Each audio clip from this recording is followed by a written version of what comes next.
Hello, welcome to the channel Wise Stories. Enjoy watching. After the orphanage, the boy had nowhere to go. He decided to spend the night at the house of a lonely old woman, but in the middle of the night, he woke up to strange noises. When he went into the hallway, he screamed in surprise. There, standing, were Ignacio stood in the train station square of the regional center, tightly gripping the straps of his old backpack. Around him, people rushed about their business, cars honked, and he looked around, confused, not knowing where to go. Just 2 days ago, he had turned 18, and now he, a former ward of orphanage number 7, was all alone in the big city, facing adulthood.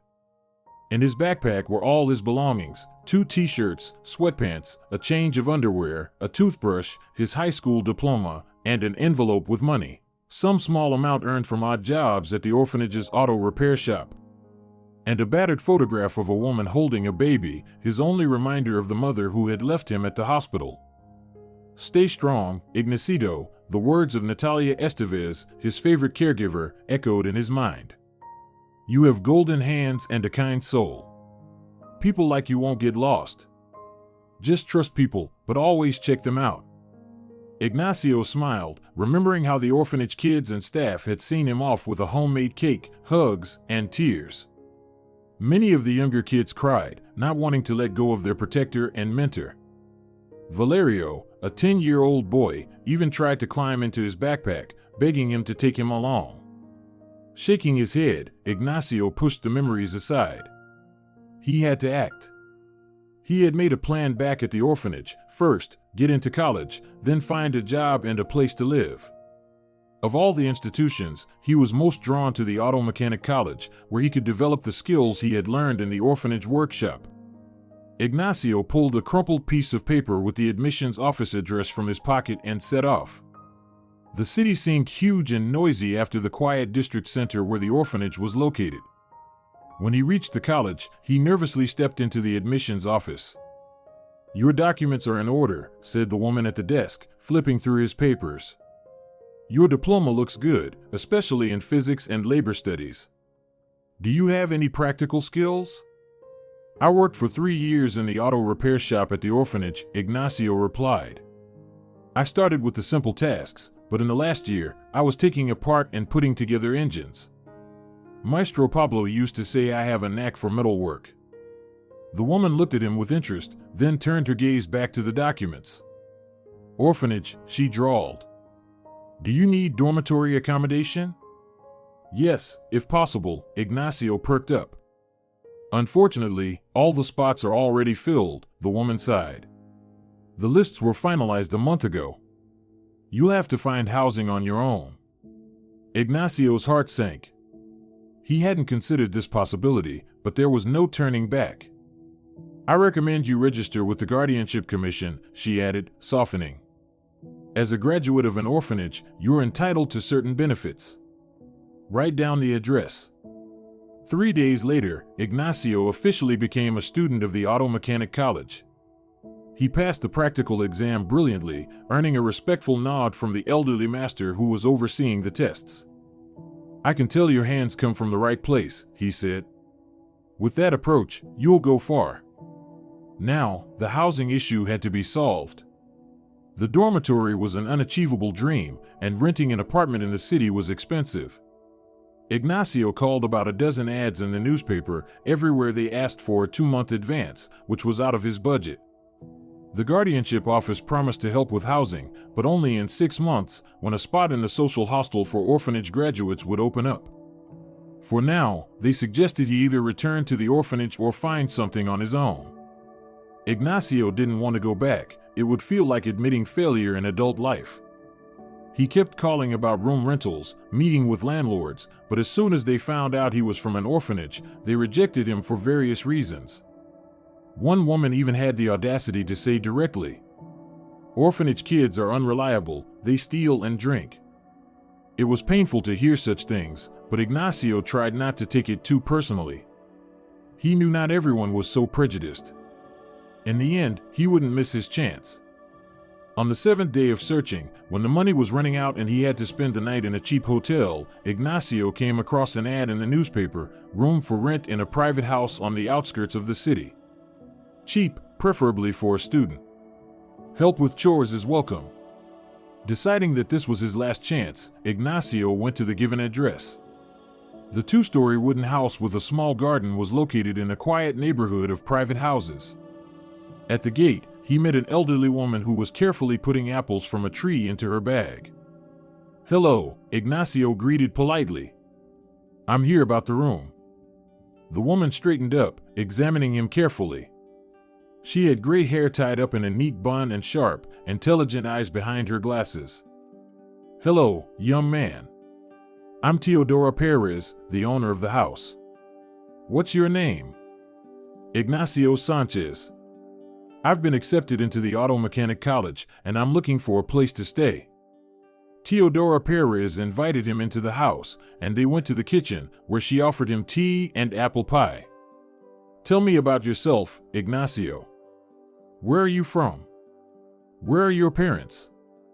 He decided to be honest. There was nothing to hide, and it would be pointless to lie. "I'm from orphanage number 7. I've never known my parents. My mother left me at the hospital, and my father is not listed on my birth certificate." Ignacio expected to see a familiar expression of suspicion on the woman's face, but she just nodded. "I see. And what did you do in the orphanage, besides studying?" "For the last 3 years, I worked in the auto repair shop at the orphanage. I love mechanics, especially engines. I dream of becoming an auto mechanic." "Do you have any bad habits?" she asked directly. "No," Ignacio replied firmly. "I don't smoke, I don't drink. The orphanage was strict about that, and I understand that it's a road to nowhere." Teodora was silent for a moment, then asked, "And what can you do around the house?" "A lot," Ignacio smiled. "In the orphanage, we were taught everything: hammering nails, fixing faucets. I can even check the wiring and change light bulbs." The owner of the house stood up and motioned for him to follow her. "Come, I'll show you the room." They climbed to the second floor. The room was small but bright and cozy. A bed, a desk, a bookshelf, and a nightstand, everything simple but solid. "This room belonged to my grandson Tobias," Teodora explained. "He's studying in the capital now." "It's a nice room," Ignacio said sincerely, walking to the window, which overlooked the garden. "The rent is cheap," the landlady continued, "but on the condition that you help me around the house. The house is old, it needs men's hands, and I'm not in a condition to be climbing with a hammer anymore." "I agree," Ignacio replied quickly, not believing his luck. "You can settle in today," Teodora smiled. "Make yourself at home, and I'll prepare dinner. You must be tired, right? Hungry?" That evening, as he arranged his modest belongings in the room that was now his, Ignacio felt for the first time that a light was finally shining in his life. He had a roof over his head, a place to study, and his first chance at a normal life, not an orphanage life. He sat on the windowsill, looking at the apple trees in the garden and listening to the sounds of the house, the ticking of the old clock in the living room and the soft singing of Teodora Perez in the kitchen. It all felt so unfamiliar after the noisy orphanage with its constant chatter, lack of personal space, and institutional atmosphere. In the first few days, Ignacio observed his new home and the landlady. The house turned out to be sturdy, although it required repairs. The roof leaked in places, the floorboards creaked, and the faucet in the kitchen was acting up. Teodora, a former teacher, held herself with dignity but without arrogance. She set a few rules: return by 10 p.m., let her know if you're going to be late, and don't bring strangers without prior agreement. Within a week, Ignacio had settled in enough to start fixing things that had long needed a man's touch. He repaired the kitchen faucet, tightened the wobbly leg of the dining table, and replaced the cracked glass in the shed window. Teodora didn't remain in his debt. She fed him delicious homemade lunches and dinners, took an interest in his studies, and when she learned he was having trouble with essays, she offered help.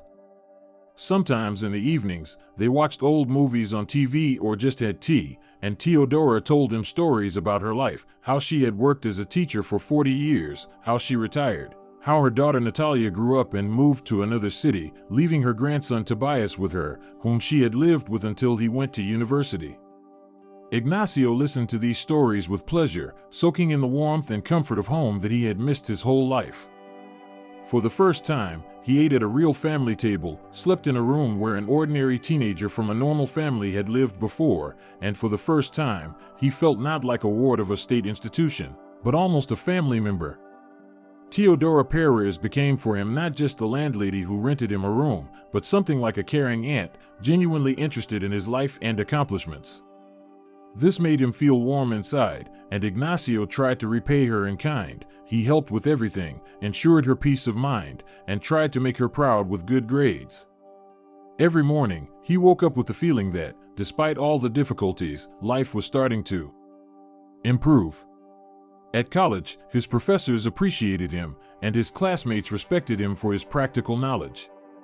In Teodora's home, he had found something resembling the family hearth he had dreamed of all his years in the orphanage. And although much uncertainty lay ahead, his first step into adulthood had been successful. Maybe I'm finally lucky, Ignacio thought, falling asleep in his new room to the soft rustling of apple tree leaves outside the window. September was generous with sunny days. In the mornings, as he prepared to go to college, Ignacio would happily step into the garden and breathe in the scent of ripe apples. In the month he had lived with Teodora, he had gotten used to the quiet rhythm of the house. Mornings, breakfast in the kitchen, where the landlady always asked about his plans for the day. After classes, lunch, often left for him in the oven, and chores around the house. Evenings, a shared dinner and long conversations over tea. One Saturday, Ignacio took on the task of repairing the leaky shed roof. Teodora watched him from the kitchen window, then came out into the yard with a mug of tea. "Where did you learn these skills, Ignacio? Did they teach you so well in the orphanage?" she asked, handing him the hot drink. "It was different at times," he replied, gratefully accepting the tea, "but I was lucky with my mentor. We had Pablo working in the workshop. He was a former mechanic, spent his whole life working in a car service. He taught me everything. He used to say, 'Ignacio, learn to work with your hands. With skills like that, you'll never go wrong.'" A wise man, Teodora nodded. "He prepared me for the college exams. He wanted me to study further, to get a qualification. He said, 'I don't want you, like me, fiddling with cars in a garage until retirement. You can achieve more.'" Teodora smiled. "You know, Ignacio, there's something in you, something reliable. You remind me of my father. He was also a jack of all trades and never postponed things for tomorrow." By evening, the roof was fixed, and as a thank you, Teodora baked his favorite cherry pie. During dinner, she mentioned that in a week, she would start tutoring, preparing school children for their exams. "Teachers' pensions aren't very high," she confessed, "and the house requires expenses." The days grew shorter, and the air took on the coolness of autumn. Ignacio chopped firewood for the stove. On cold days, Teodora liked to light the old stove in the living room, even though the house had central heating. "Nothing warms the soul like a real fire," she said, settling in an old armchair with a book and knitting. Often, on such evenings, the landlady would pull out photo albums and show Ignacio pictures from her life. Here she was, a young teacher with her first graduating class. Here was her daughter Natalia in a school uniform. Here was little Tobias in front of this very house. On one of those evenings, while flipping through photos, Teodora lingered especially long on a picture of a handsome young man with intelligent, slightly sad eyes. "Is this Tobias?" asked Ignacio, "Your grandson, the one studying in the capital?" Teodora nodded, and for a moment, a look of anxiety flashed in her eyes, which she quickly tried to hide behind a smile. "Yes, that's him. The photo was taken 2 years ago when he entered university. He's a smart boy, very good with math and programming." "What is he studying?"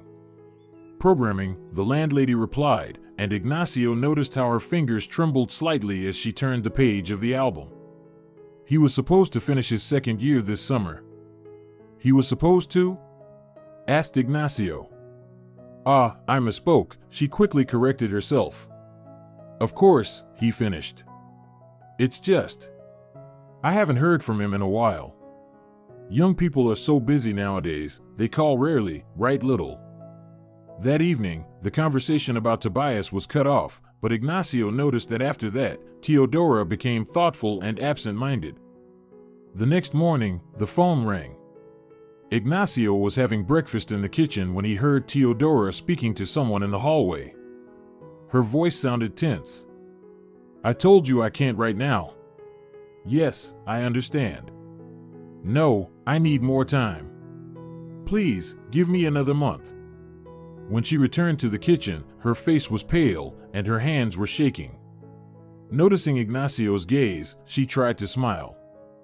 It's nothing, just an unpleasant conversation. The bank called about the utility payments. But Ignacio sensed that it wasn't just about the utility payments. Something serious was troubling the landlady, and it was clearly related to her grandson. One day, returning from classes, Ignacio noticed a black Jeep with tinted windows at the gate of Teodora's house. Two strong men in leather jackets were standing nearby. One was smoking, exhaling smoke through his nostrils, while the other nervously drummed his fist on his palm. Feeling that something was wrong, Ignacio slowed his pace. At that moment, the door to the house opened, and Teodora Perez came out onto the porch. Even from a distance, he could see that she was holding herself up with great effort, her back unnaturally straight, her hands clasped in front of her. I told you I need more time, he heard her voice. And we don't care how much time you need, old lady, one of the men responded gruffly, either the money in 2 weeks, or the house. Your Tobias knew what he was getting into when he took the loan. And since he skipped out, we'll ask you for it. But I've always made the payments on time, Teodora said, her voice filled with despair. Can't you wait just a little longer? I'll sell the country house, but that will take time. 2 weeks, old woman, and not a day more, the second man cut in. And we're being nice. Others would have already thrown you out on the street. When they got into the car and drove off, Teodora slowly sank onto the bench by the porch and covered her face with her hands. Ignacio rushed to her. Teodora, what happened? Who were those men? She jumped, raising tear-filled eyes to him. Oh, Ignacio. You heard everything? I'm sorry, I didn't want to drag you into my problems. Tell me what's going on. Maybe I can help. The landlady shook her head. What can you do? You're still a boy, just starting out in life. But Ignacio insisted, and eventually, Teodora gave in. Over tea in the kitchen, she told him that her grandson Tobias had taken a loan from the bank, using the house as collateral, by forging her signature on the authorization. He needed the money supposedly to develop a startup, but in reality, he had gambled it all away at the casino. When the debt became unmanageable, Tobias disappeared, and now the creditors were demanding repayment from his grandmother. I don't know what to do, she confessed. My pension is small, tutoring barely brings in anything. I could sell the country house, but even that won't be enough. The bank is threatening to take the house. And what about Tobias now? Asked Ignacio. Does he know about your problems? I don't know, Teodora's voice trembled. He stopped answering calls 6 months ago. His number is disconnected, and he hasn't posted on social media. I even considered going to the police, but I was afraid they'd arrest him for fraud. Ignacio felt a wave of indignation rise within him. How could Tobias do this to his grandmother, who, by all accounts, doted on him? But now was not the time for judgment. Teodora, I'll help you, he said firmly. I have some savings from odd jobs I did at the orphanage. Of course, it won't solve everything, but it's something. Don't even think about it, she immediately disagreed. These are my troubles, and I need to deal with them myself. You're young, you need the money for yourself. But Ignacio insisted. The next day, after classes, he went to a nearby auto service and arranged for an evening job. The owner, impressed with his knowledge and skills, agreed to take him on as an assistant with a flexible schedule. Now, Ignacio's days became even more packed. Mornings, college, afternoons, classes and homework, evenings, work at the auto service until late at night. He returned home exhausted, smelling of motor oil, but pleased that he could help Teodora. He handed his first paycheck over to her, despite her protests. "I can't accept this," she said, pushing the envelope with money away. "Teodora, listen," Ignacio said seriously, "you've done more for me than just rent a room. You've taken me into your home, fed me, taken care of me. In the 2 months I've lived here, you've become closer to me than many people I've known all my life. Please, let me help." Tears sparkled in the elderly woman's eyes, and she hugged him tightly. "Thank you, Ignacio. Thank you, dear. God sent you into my home." After dinner, they often sat together in the living room, Teodora with her knitting, Ignacio with his textbooks, and talked about everything in the world. The landlady told him about her youth, her work as a teacher, and the literature she loved and taught.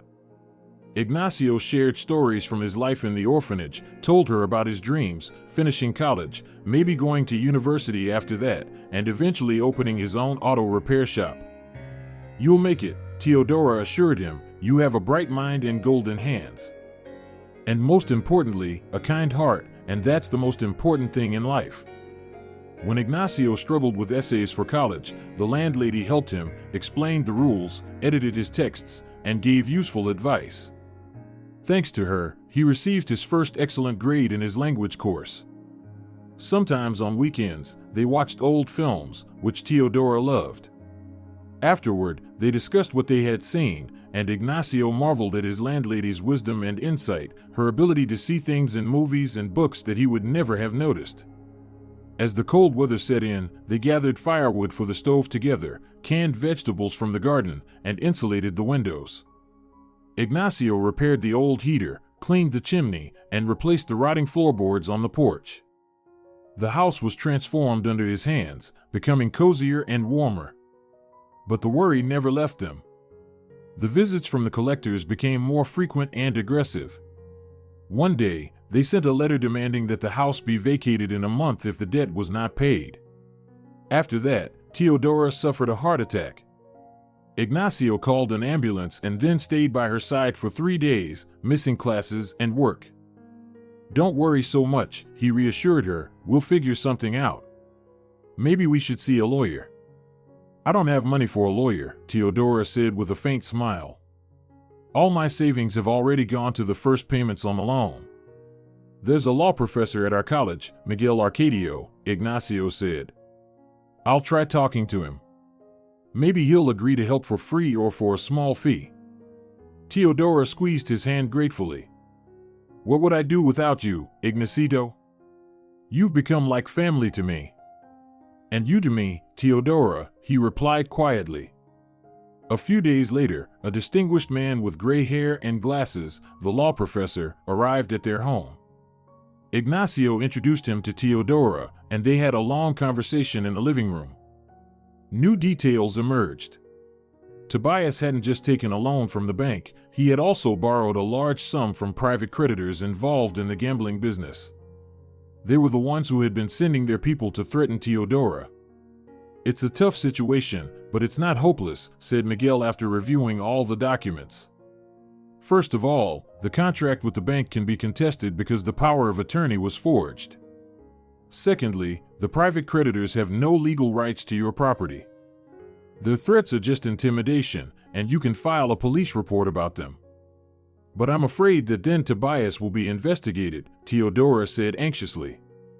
"Unfortunately, your grandson will have to answer for his actions," the lawyer replied gently.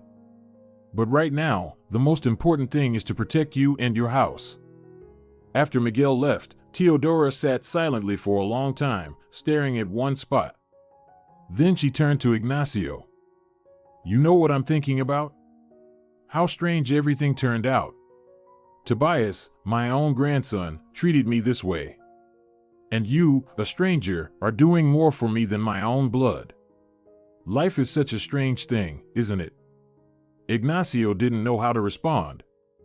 He felt endlessly sorry for this kind, intelligent woman who had ended up in such a situation. And he made a firm decision to do whatever it took to help her. That night, lying in bed, he thought about the twists of fate. His whole life, he had dreamed of a family, of people who would care for him, and he for them. And now, it seemed, he had found something close to a family, not by blood, but by spirit. Although it consisted of only two people, the elderly teacher with kind eyes and himself, the former orphan, it was a real family, where one was willing to sacrifice a lot for the other.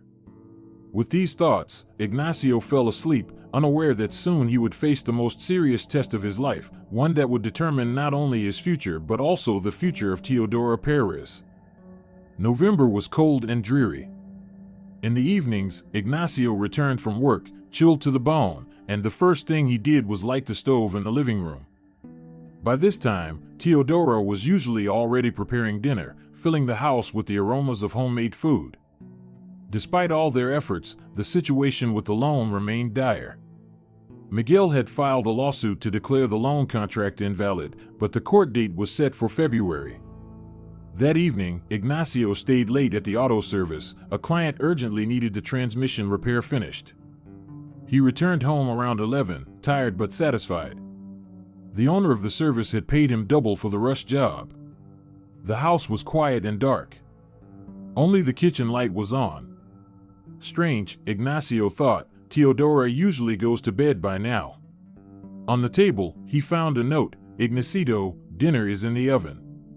I went to bed early, I have a headache. Good night. After a quick meal and a shower, Ignacio went to his room. Sleep didn't come. His mind was spinning with thoughts of upcoming exams, work, and how to pay off Teodora's debt sooner. He walked over to the window, and outside, the rare snow fell, turning the garden into a fairy tale kingdom. Suddenly, Ignacio noticed a car stopped at the gate, the same black Jeep with tinted windows. Two familiar figures in dark jackets got out. The men looked around, and after making sure the street was empty, they walked toward the house. Ignacio saw them approach the kitchen window, and one of them skillfully opened it from the outside. Thieves flashed through his mind. He ran to the closet where he kept the crowbar he had brought from the orphanage and tiptoed downstairs. From the kitchen, he could hear muffled voices. Cautiously peeking around the corner of the hallway, he saw one of the men holding Teodora by the arm, twisting it behind her, while the other leaned in close to her face and hissed. "Where's the money, old woman? Your grandson owes us a huge amount. Either you give us the money, or we take the house. Tomorrow, you'll sign over the deed." "I don't have that kind of money," Teodora whispered. "I've told you before." "Then pack your things and get out," the man growled, "and sign the house over to us. We've already prepared everything." "This is my house, I'm not going anywhere." Teodora's voice now had a steely edge. "Looks like you don't understand who you're dealing with," sneered the second thug and pulled a knife out of his pocket. "Let me explain it to you." Seeing the knife, Ignacio didn't hesitate any longer. He jumped out of his hiding place and swung the crowbar at the hand of the thug holding the weapon. The knife clattered to the floor. The second man, taken by surprise, loosened his grip, and Teodora broke free, running to the wall. "Get out of this house," Ignacio shouted, standing between the thugs and Teodora. "Who the hell are you, pup?" The one with the knife snarled, rubbing his injured hand. "Are you looking for death?" "I'll call the police right now." Ignacio tried to speak firmly, although his heart was pounding wildly, "and I'll tell them you broke into the house and threatened an elderly woman with a knife. This is robbery and a threat to life, which could drag on for years. You!" The thug lunged at him, but Ignacio was ready. His years in the orphanage had taught him to stand up for himself. He skillfully dodged and struck the attacker on the leg with the crowbar, making the man howl in pain. The second man tried to approach from the side, but Teodora unexpectedly grabbed a cast-iron frying pan from the stove and struck him hard on the back. "I'm calling the police!" shouted Ignacio, pulling out his phone. The thugs exchanged glances. The prospect of a police encounter clearly wasn't part of their plan. "Listen, kid," one of them began, trying to speak calmly, "Stay out of this. This is between us and the old woman. Her grandson owes us money." "That's not my problem," Ignacio cut him off. "Now get out, or in 5 minutes, the police will be here." Assessing the situation, the men retreated toward the window. "We'll be back," one of them threw over his shoulder, "and then we'll talk differently." When the thugs left, Ignacio rushed to Teodora, who had collapsed weakly into a chair. "Are you okay, Teodora? Did they hurt you?" "No, Ignacio," she whispered quietly, "they just scared me. If it weren't for you." "Oh, my God, what will happen now?" Ignacio put the kettle on and found some sedatives in the first aid kit. He carefully measured the drops into a glass of water and handed the medicine to Teodora. "Drink this, it'll help calm you down." While she drank the sedative, Ignacio closed and barricaded the kitchen window, checked the other windows and doors in the house. Then he returned to Teodora. "Now tell me everything. What's going on? Who are these people? And why didn't you go to the police?" Teodora was silent for a long time, staring into the cup of tea that Ignacio had poured for her. Then she raised her tired eyes. "Sit down, Ignacio. It's a long and unpleasant story." And she told him everything from the beginning. Her grandson Tobias had gotten involved with the wrong crowd after his first year of university. He started skipping classes, drinking, and then became addicted to gambling. He won rarely, but lost often and a lot. First, he lost all his savings, then began borrowing from friends. When the friends stopped lending him money, he turned to loan sharks. "You see, Ignacio, he was such a smart boy," Teodora said, tears streaming down her face. "The best math school, a gold medal, got into a prestigious university. He had such a bright future. And then everything fell apart. Tobias went into debt that he couldn't repay. That's when he forged her signature and took a loan from the bank, using her house, their only valuable asset, as collateral. But soon after, he gambled that money away. His attempt to win it back only led to more debts, this time with criminal elements. When the situation became critical, he simply disappeared. 6 months ago, he called me from an unknown number," Teodora continued. "He said he was in trouble, that they were threatening him, and that he had to hide. He promised to fix everything, find the money, come back. And since then, I haven't heard a word from him. And these people started coming to me, demanding money." "But why didn't you go to the police?" Ignacio asked. "I was afraid for Tobias," she confessed. "If an investigation started, they'd find him and arrest him. He committed fraud, forged documents. That's a criminal charge. I couldn't do that to him, he's like a son to me. I raised him from the age of 5, when my daughter and her husband divorced and went to work abroad." "And where is your daughter now?" "Natalia?" Teodora smiled bitterly. "She's been living her own life for a long time. She remarried, had 2 more children, and now she's in Canada with her family. She calls occasionally, but she can't help. They don't have much money, the kids are small, and they have a mortgage." Ignacio listened, and his heart ached for this woman who, left alone, was trying to resolve the problems created by her grandson. "Teodora," he said firmly when she finished her story, "this can't be left like this, we need to act.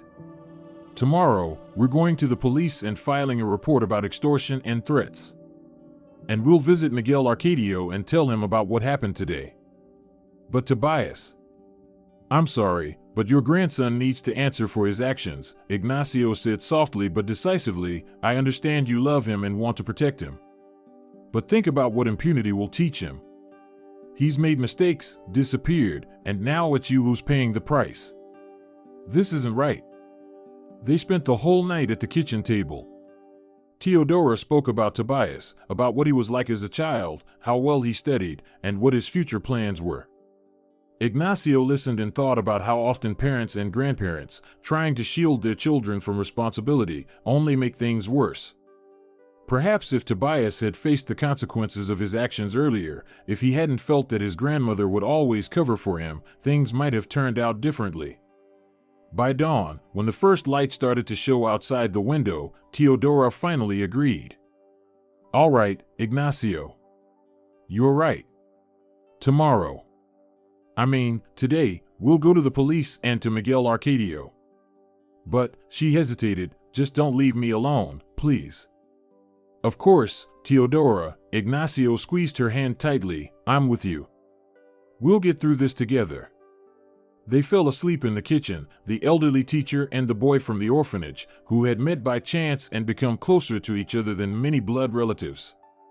In the morning, Ignacio asked to be excused from classes, explaining the situation to his tutor. After listening to the story, the tutor not only excused him but also offered help on behalf of the college, legal advice and financial support for Teodora, as a former teacher. When they went to the police to file their report about the extortion, the young officer with a tired face explained that they needed evidence, a witness, that words alone wouldn't be enough. But when Ignacio told him about the night's attack, showed the knife mark on the kitchen door frame, and asked for a detective to examine the crime scene, their attitude changed. The report was accepted, and an investigative team was assigned. They went to Miguel afterward. The lawyer, after hearing their story, shook his head. "The situation is serious, but not hopeless. It's good that you went to the police. That could speed up the review of the lawsuit to declare the loan contract invalid. As for the informal creditors, we can file a report about extortion and threats, but you'll have to testify against your grandson. Are you ready for that, Teodora?" The old teacher was silent for a moment, then nodded resolutely. "Yes, I thought about this all night. Ignacio is right. Tobias must answer for his actions. I've spoiled him for too long, and this is what it's led to." "Well then, we'll get to work." Miguel began outlining a plan of action. "First, we'll gather all the information about the casino where Tobias gambled. They often operate illegally, and we can use that. Second, we need to find Tobias himself. Without his testimony, it will be harder. Third." As they discussed the details, Ignacio noticed how Teodora's expression slowly changed. The fearful look faded, replaced by determination. She no longer looked like a helpless victim of circumstances. Now she was a woman ready to fight for her home and her life. When they returned home after meeting with the lawyer, they found that the investigative team was already examining the crime scene. The detective, an older man with sharp eyes, listened carefully to their story, examined the signs of the break-in and struggle, photographed everything, and made a report. "Do you have any theories about who these people are?" he asked, after completing the formalities. Teodora explained in detail about her grandson, his debts, and the forged documents. "So there's fraud involved too," the detective murmured. "This is serious. We'll issue a search warrant for your grandson, for his own good. If he owes such people, his life could be in danger." When the police left, Teodora sank into the chair and closed her eyes. "I never thought that in my old age, I would be giving testimony against my own grandson." Her voice was filled with bitterness. "You're doing the right thing." Ignacio sat down next to her. "Sometimes you have to be tough with those you love, especially when they've lost their way." Teodora looked at him gratefully. "Where do you get so much wisdom from, Ignacio? At 18, you speak like an experienced old man. In the orphanage, you grow up quickly." Ignacio shrugged. "No one solves your problems for you. You have to figure things out on your own." That evening, they barely slept. Both were too shaken by the events of the day. To distract himself, Ignacio began fixing an old radio receiver that had been malfunctioning for a long time, while Teodora sat down to go through the family archive, old letters, photographs, documents. Later, she showed him drawings that Tobias had made as a child, his school notebooks, and awards from competitions. "Look, these are the problems he solved in 6th grade, she said proudly. "The math teacher said he had a talent. And here's the model airplane he made in 7th grade, which won first place at the city exhibition." Ignacio saw how painful it was for her to remember the time when her grandson was the pride of the family, a promising young man, rather than a source of problems and disappointment. "He can return to a normal life, Teodora," Ignacio said gently. "Many people stumble, but then they find the strength to rise again. The important thing is not to give up and not let him escape responsibility again. He didn't know how prophetic his words would be and how soon they would have to face the missing Tobias. But that night, after everything they had gone through, Ignacio felt that his bond with Teodora had grown even stronger. He knew that he would never leave this woman in trouble, even if it meant sacrificing his own well-being. Perhaps this was the true meaning of family, not blood, but the willingness to sacrifice your interests for someone close to you. As he fell asleep in the early hours, Ignacio thought about one important lesson life in the orphanage had taught him: true family is not necessarily the one you were born into. Sometimes fate brings people together seemingly by chance, but that random encounter can be more important than many blood ties. After the night's events, life for Ignacio and Teodora changed. A panic button was installed in the house, at the police's insistence. The neighborhood officer began stopping by more often, and the neighbors, having learned about the incident, organized some kind of watch. One would drop by under various pretexts, bringing pies, jars of jam, or simply inquiring about their well-being. Now, every morning, Ignacio would walk Teodora to the bus stop when she went to see her students, and in the evening, he'd meet her. He had also taken on extra work at the auto service, now working not just in the evenings, but also on weekends. The money he earned went almost entirely to Teodora to help pay off the debt. He cut his personal expenses to a minimum, only enough for his commute and lunch at college. Even though his old shoes were completely worn out, he didn't buy new ones. "You can't do this to yourself, Ignacio," she would say, seeing how exhausted he was when he came home, with dark circles under his eyes. "You need to study, not just work for money." "I'll rest later," he would joke, "but right now we need to act." The debt isn't shrinking. His days turned into an endless marathon, up at 6 a.m., classes at college, then straight to the auto service, home around midnight, collapsing into bed, and then starting all over again the next morning. In his rare free hours, he would help Teodora with household chores, fix the leaking roof, insulate the windows for winter, chop firewood for the stove. The college professors noticed the changes. Ignacio had become quieter in class, sometimes even falling asleep at his desk. The tutor called him in for a talk. "What's going on, Sanchez? You used to be one of the best students, and now you can barely drag yourself through the day. Are you having problems?" Ignacio explained the situation with Teodora, the debt, and the night's attack. The tutor listened carefully, then said, "It's noble of you to help an elderly person, but you can't push yourself like this. Let's think about how the college can help." The next day, the tutor called Ignacio again. "I've got an idea. Our college is having a big anniversary concert soon. Teodora, a former teacher, is an excellent educator. We could organize a fundraiser for her. Many graduates from the city's pedagogical institutes know and respect her. That's how the Help a Teacher campaign was born." Ignacio, along with a few classmates, created a group on social media telling Teodora's story without mentioning her grandson, just as a story of an elderly teacher who had fallen into difficult circumstances. To his surprise, many people responded: former students, colleagues, and just concerned citizens. "I studied with Teodora Perez in the 80s, wrote one responder. "She was strict but fair. Thanks to her, I fell in love with books. Of course, I'll help however I can." Meanwhile, Miguel Arcadio was pushing the case to declare the loan contract invalid.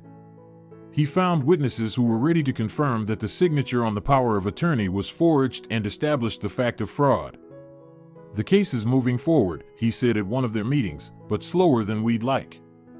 The bank is resisting. They don't want to admit their fault for not properly verifying the power of attorney."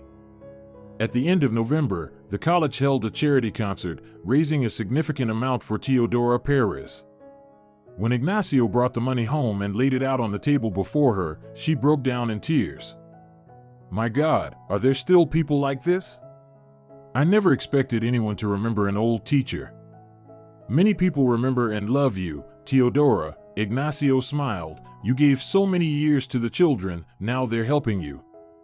The amount raised, of course, was not enough to fully pay off the debt, but it was a substantial contribution.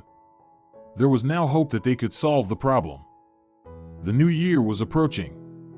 Despite all the difficulties, Ignacio and Teodora decided not to give in to despair and celebrated properly. Together, they decorated the tree, hung up garlands, and baked gingerbread cookies using the old recipe passed down through Teodora's family for generations. "You know, Ignacio," Teodora said, when they were sitting by the decorated tree one evening, "I want to thank you. Not just for the help, but for restoring my faith in people. After what Tobias did, I thought I could never trust anyone again. But you've shown me that there's still kindness and selflessness in the world." "You've done a lot for me too, Teodora," Ignacio replied quietly. "You gave me a roof over my head, took care of me, helped me with my studies. You're the first person who believed in me without looking at my orphanage past." On New Year's Eve, as the clock struck midnight, they made wishes. Ignacio didn't know what Teodora wished for, but he only wished for one thing, that everything would resolve happily, and that they could live in peace, without fear of the future. The first days of January were surprisingly calm. It seemed like everything was getting better. Even the collectors stopped calling. Perhaps the police report played a role. Miguel Arcadio informed them that the court would likely rule in their favor. Then, in mid-January, when Ignacio returned from work later than usual, he found Teodora and an unfamiliar young man in the living room. Thin, pale, with sunken cheeks and a dimmed look, he was sitting on the sofa, holding a cup of tea in his hands. Teodora stood next to him, her face a mix of joy and worry. "Ignacio, meet Tobias, my grandson," she said with excitement in her voice. He's back." Ignacio froze in the doorway, not knowing how to react. Before him was the person who had caused Teodora so much pain, the person whose irresponsible actions had threatened her home and peaceful old age. But he was also her grandson, whom she loved with all her heart, despite everything. "Hello," Ignacio said dryly, deciding to be polite for Teodora's sake. Tobias looked up with tired eyes, full of hidden pain. "Hi. Grandma told me about you. Thank you for helping her while I was gone." His voice sounded sincere, but Ignacio still felt cautious. This person had caused so much pain. Sensing the tension, Teodora quickly intervened. "Tobias has come back to make things right. He's been through a lot, Ignacio. Let me make dinner, and you two can get to know each other better." When she went to the kitchen, a heavy silence hung between the two young men. Finally, Tobias spoke. "Listen, I know what you think of me. And you're right.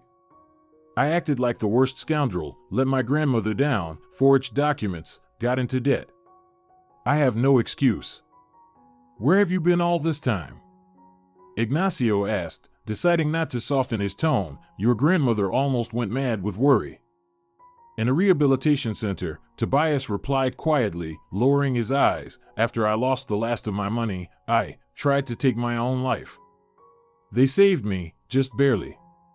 Then it was the hospital, psychiatric ward, and finally a rehabilitation center for addicts. I just got out yesterday. Came straight here to Grandma." Ignacio studied him carefully. There was no falsehood in Tobias's eyes, only exhaustion and remorse. Nevertheless, he decided not to lower his guard. "And what are you planning to do now?"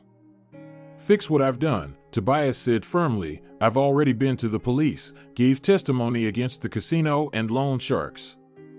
Filed a fraud complaint, admitted to forging documents. Grandma doesn't know yet, but I could get a suspended sentence. And that's right, I need to pay for my actions." This last sentence made Ignacio look at Tobias in a new light. Perhaps what he had gone through had truly changed him. Over dinner, Tobias explained that in the rehab center, he had learned web design and programming, and now planned to work as a freelancer to pay off his debts. "They offered me to stay in the center as a consultant for newcomers," he said, "but I decided to return. I couldn't leave Grandma to deal with all these problems on her own." Teodora listened to her grandson with shining eyes. It was clear how happy she was to have him back, despite all the difficulties that still lay ahead. Ignacio watched them and thought that perhaps he had judged Tobias too harshly. After all, many make mistakes in their youth. The important thing is to find the courage to admit them and try to make things right. But life quickly tested the sincerity of Tobias's intentions. 2 days after his return, when Teodora went to her students and Ignacio was at college, a familiar black car drove up to the house. The same 2 men in leather jackets got out. Upon seeing them, Tobias turned pale. "What do you want?" "I've already told everything to the police." "We don't care what you told them," one of the thugs smirked. "A debt's a debt. Give us the money, and we'll leave you alone." "I don't have that kind of money," Tobias replied, trying to close the door. The thug shoved the door open sharply, pushing Tobias aside. "But you have your grandmother's house. Sign the deed of gift, and we're even." "I won't sign," Tobias said firmly, "and Grandma won't sign either. We've already filed a police report about extortion." "Oh, look how brave we've become," the second thug laughed and, without warning, swung at Tobias, hitting him in the face. Tobias was thrown against the wall, hitting his head. Blood flowed from a cut above his brow. The thugs entered the house, closing the door behind them. "Now you'll be more cooperative," one of them said, pulling out a knife. At that moment, the front door burst open and Ignacio appeared in the doorway. He had come back home for a forgotten textbook, and seeing the familiar car, he immediately sensed something was wrong. "And here comes the orphan boy," one of the thugs sneered. "We haven't forgotten about you, kid. You still owe us from last time." Without thinking, Ignacio rushed to help Tobias. A fight broke out, 2 against 2, but the strength was unequal. The thugs were older, stronger, and not above using dirty tricks. One of them was about to strike with the knife when suddenly a loud voice rang out. "Freeze! Police!" The neighborhood officer stood in the doorway with a gun in his hand, and 2 more officers rushed in behind him. The thugs, seeing them, tried to flee through the back door but were quickly apprehended. Later, it was discovered that as Teodora was leaving the house, she had noticed a suspicious car and, meeting the officer on her way, had asked him to check on the house and make sure everything was fine. When everything settled down, Tobias, with his head bandaged, sat in the kitchen with Ignacio. Teodora fussed around them, pressing ice to bruises and swelling. "Thank you," Tobias said quietly, looking at Ignacio. "If it weren't for you, they would've." "It's nothing." Ignacio interrupted him. "I just happened to be there." "No, it's not nothing." Tobias shook his head. "You rushed to protect someone you didn't even know, someone who caused so much trouble for our grandmother. That means a lot." Ignacio shrugged. "In the orphanage, you learned to stand up for your own. And your grandmother has become like family to me." They fell silent, but this silence was no longer tense. Something had changed between them, a new understanding, perhaps even the beginnings of respect. 2 young men, so different in their backgrounds and upbringings, had suddenly found themselves united by a common goal: to protect the elderly woman who meant so much to both of them. That evening, when Teodora had gone to bed, exhausted from the day's events, Ignacio and Tobias sat in the kitchen and spoke quietly. Tobias shared his experience in the rehab center, about how hard it was to admit his addiction, how terrifying it was to face the truth. "You know, I really thought I could turn things around," he said, fiddling with his teacup. "Every time I thought, this time I'll get lucky, I'll win back all my money and start fresh. But it only got worse. Have you heard about gambling addiction? It's a real disease, like alcoholism. You lose control of yourself. And now?" Ignacio asked cautiously, "Do you still feel the urge to gamble?" "I do," Tobias admitted honestly. "Every day I fight with myself. But I won't give up. Now I have something to fight for Grandma, to return her house free of debt and her good name." Ignacio nodded. "That's the right mindset, but it will be hard alone." "I know," Tobias agreed. "That's why I'm going to support groups for addicts. They help keep me from falling back. And I wanted to ask," he hesitated, "could you maybe check on me sometimes? I mean, if you notice I'm acting strange or disappearing for too long?" Of course, Ignacio replied without hesitation, "We'll get through this together." Thus began their unusual collaboration. Tobias got a remote job as a designer at a small company, and Ignacio continued studying and working at the auto service. All the money they earned went to Teodora to help pay off the debt. At first, there was still some tension between them. Tobias sometimes felt jealous of Ignacio for his closeness to Teodora. It was clear how warm she was towards her tenant, how much care she showed him. Ignacio, however, couldn't forget how much pain Tobias had caused Teodora. But gradually, the ice began to melt. They started finding common interests. It turned out they both liked old movies and contemporary music, and both were into computer games, although Tobias now avoided anything that remotely resembled gambling. Sometimes they worked together in the yard, fixing the shed's roof, building a new fence, or pruning the trees in the garden. Teodora watched them with quiet joy. It was a happiness for her to see how the two young men, whom she considered almost her children, were finding common ground and learning to respect each other. One day, when they were all sitting together for dinner, Tobias suddenly said, "Grandma, Ignacio, I want to thank you both. You gave me a second chance, even though I didn't deserve it. I promise I won't let you down again."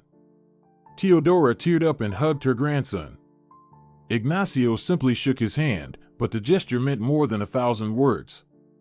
It meant acceptance and forgiveness. In February, the court hearing on the case of declaring the loan contract invalid took place. Thanks to Tobias's testimony, admitting to the document forgery, and expert witnesses proving that Teodora's signature had been forged, the court ruled in favor of the elderly teacher. The loan contract was declared invalid, and the bank was required to cancel all claims against Teodora. Tobias was given a suspended sentence, taking into account his voluntary confession and cooperation with the investigation. When they left the courthouse, Teodora, tired but happy, said, "Well, the first test is over. Now we need to deal with the private creditors." "We'll handle it," Ignacio said confidently. "Now there are 3 of us, and we're in this together." Tobias nodded, agreeing. For the first time in a long while, there was a determined look in his eyes. "Yes, together we're strong. And I know how we can speed up the process." On the way home, he shared his idea of using his programming and design skills to create a website where he could sell his services directly to clients, without intermediaries. This would allow them to earn more. "Also," he added, "I've been thinking about your skills, Ignacio. You're an excellent mechanic. What if we create an online service for car diagnostics? You could consult people, and I'd handle the technical side." Ignacio thought for a moment. The idea was interesting and promising. Of course, it would require extra time, which he barely had, but for Teodora, it was worth a try. "Let's discuss the details," he finally said. "I think this could work." Their joint project was born, an online platform for car owners where they could get advice on car repair and maintenance. Ignacio handled the content side, while Tobias focused on the technical implementation and promotion. They worked late into the night, after their regular classes and jobs. At first, it was tough. Not many people knew about the new service, and orders were almost non-existent. But gradually, thanks to Ignacio's quality consultations and Tobias's aggressive social media marketing campaign, the project started gaining traction. In the first month, they earned a modest amount. By the second, it was double, and by the end of the third month, the income became significant. All the earnings went toward repaying the debt to the private creditors. Gradually, the amount decreased. By May, they had paid off more than half of it. During this time, the relationship between Ignacio and Tobias evolved from cautious collaboration to true friendship. They learned to appreciate each other's strengths, Ignacio's practicality and reliability, Tobias's creativity and technical expertise. Together, they made an excellent team. Teodora couldn't be happier with her boys. She saw how they were changing, maturing, and becoming wiser. The most noticeable changes were in Tobias. He had become more responsible, learned to think about the consequences of his actions, and stopped looking for easy ways out. At the end of May, something significant happened. They had fully paid off the private creditors. The final payment was made, and the receipt was received. That evening, they threw a small celebration, bought a cake, and opened a bottle of champagne. To us, Tobias raised his glass, to our unusual but strong family. To family, echoed Ignacio and Teodora. In that moment, all three of them felt that despite all the hardships they had faced, they had gained something invaluable, a real family, built not on blood ties, but on mutual respect, support, and love. A family they had created themselves, overcoming their own weaknesses and external obstacles. And this family had become their greatest achievement and reward for all their trials. The summer was hot. In Teodora's house, there was a sense of peace, and the hard times were behind them. The online project of Ignacio and Tobias was thriving, bringing in steady income.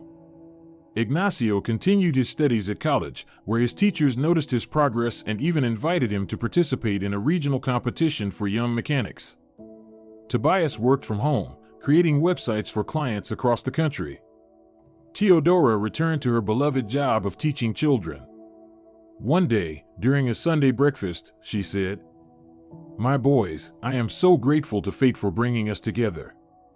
Ignacio, I want you to know that this house is now yours too. I hope you'll stay with us even after college." "Thank you, Teodora," Ignacio replied, moved. "It's a great honor for me to be part of your family. I never thought I'd find a real home." Tobias, who had been listening to their conversation, suddenly said, "Grandma is right. You've become like a brother to us, to me. The one I never had." That day, all barriers between them finally broke down. They became a real family, not by blood, but by spirit. In his final year of college, Ignacio had another important event in his life. He met Gabriela, a student from the education faculty. With her clear eyes and bright smile, she immediately captured his heart. Soon, he brought her to meet Teodora and Tobias. "What a lovely girl," Teodora said afterward. "You can tell she has a kind heart." "Don't let her go, Ignacio." Their relationship progressed quickly. Gabriela became a frequent guest in their home, helping Teodora with cooking, becoming friends with Tobias, who through her met Marta, her university classmate. The two couples often spent time together, going to the movies, concerts, or just walking around the city. On the day of his college graduation, after receiving his diploma with honors, Ignacio proposed to Gabriela. The ceremony was modest. He knelt down right in the auditorium, took out a small box with a ring bought with his first serious prize money, and asked, "Gabriela, will you be my wife?" The girl burst into tears of joy and threw herself into his arms with a loud yes. The applause from classmates and teachers was the first congratulations for the young couple. They decided to have the wedding in a year. They wanted to prepare properly, and Ignacio needed to get on his feet after graduation. He got a job as a mechanic at a large auto center, and in the evenings continued developing the joint project with Tobias, which was now bringing in a substantial income. Tobias didn't waste any time either. He re-enrolled in university for evening classes, worked actively as a freelancer, and developed his relationship with Marta. Their joint project with Ignacio turned into a real online platform with thousands of users. Teodora Perez's house also transformed. The young men did a major roof renovation, replaced old windows, and updated the heating system. In the yard, Ignacio built a gazebo where they would all gather together on warm summer evenings, drinking tea, watching the stars, and making plans for the future.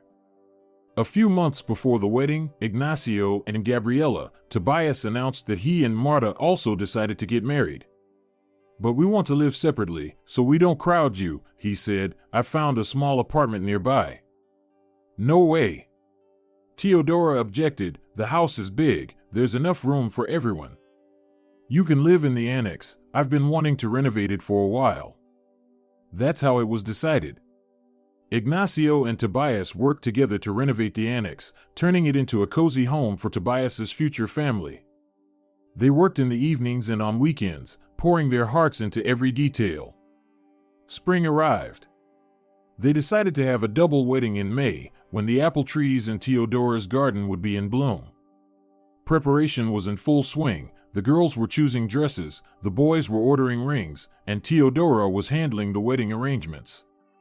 Then the day came, sunny and warm, as if nature itself was blessing the two young unions. They set up an arch in the yard, decorated with live flowers, and arranged the tables. Guests arrived, friends from college and university, colleagues, neighbors, former students of Teodora, who came to congratulate their beloved teacher and her family. The ceremony was simple and touching. Ignacio and Gabriela, Tobias and Marta exchanged rings and vows of love. Teodora, elegant and happy, blessed the newlyweds. Then came the banquet, dancing, and congratulations. In the evening, when most of the guests had left and the young couples were still dancing to soft music, Teodora sat in her favorite chair and watched them with quiet joy. Miguel Arcadio, who had become a close friend of the family, sat down beside her. "What are you thinking about, Teodora?" "How strange life is, Miguel. 2 years ago, I was a lonely old woman on the brink of ruin, and today I have a full house of youth, 2 weddings, and so much happiness, it's hard to believe." "You deserve this happiness," he smiled, "with your kindness and open heart." She shook her head. "You know, I often think about the day Ignacio first knocked on my door. What a coincidence that brought him to me. Or was it not a coincidence? Maybe it was meant to be, so that my lost grandson could find an example and support in him, so that I would find a new family, so that all of us would learn something important: forgiveness, acceptance, selfless love." Miguel looked thoughtfully at the dancing couples. "Perhaps you're right. There are few coincidences in life, especially when it comes to encounters that change destinies." The evening was coming to an end. Tobias and Marta went to their renovated annex. Ignacio and Gabriela went up to the room that had now become their shared space. Teodora, left alone, slowly walked around the quiet house, turned off the lights on the veranda, and sat on the porch. The full moon hung over the garden, casting silver light on the apple tree branches. Somewhere in the distance, a night bird was singing. "Thank you, Lord," she thought quietly, "for not leaving me in my time of need. For sending Ignacio to me, returning Tobias, for giving me these wonderful girls. For making me realize in my old age what true family is, not just shared blood, but shared values, mutual support, and the willingness to sacrifice for each other." With these thoughts, she returned to the house, unaware that her quiet prayer had been heard by Ignacio, who had come out onto the balcony of his room. He too was watching the night garden, with Gabriela's arm around his shoulders, and thinking about how amazingly his fate had unfolded. An orphan graduate who had never known the warmth of family had found a home, a family, and the woman he loved. He had found his place in life, his purpose. And helped others, Teodora with her troubles, Tobias with his addiction. Maybe this is happiness, Ignacio thought, when you're needed, when you're loved, when your life matters not just to you, but to others. Meanwhile, Tobias, lying next to the sleeping Marta, was also reflecting on the twists of fate. Just recently, he had been at rock bottom, broken by addiction, tangled in debts, betraying his grandmother's trust, and now, his beloved woman by his side, a successful job, restored relationships with his grandmother, a new friend who had become almost like a brother. The next morning greeted the inhabitants of the house with bright sunshine. At breakfast, Teodora looked around at the 2 grandsons sitting at the table, one by blood, the other by spirit, and at the 2 granddaughters, now fiancées. Her heart was filled with gratitude. A wrinkled hand discreetly wiped away a tear. "So, family, what are the plans for today?" she asked with a smile. "Tobias and I have an important project in its final stages," Ignacio replied. "We need to check the last details." "Marta and I were going to the city to pick curtains for the annex," Gabriela said. "Teodora, would you like to come?" "I'd love to, girls." And so began another ordinary day in an extraordinary family, built not on blood relations, but on shared trials, mutual care, and love. If you're enjoying it as well, leave a like and subscribe to the channel.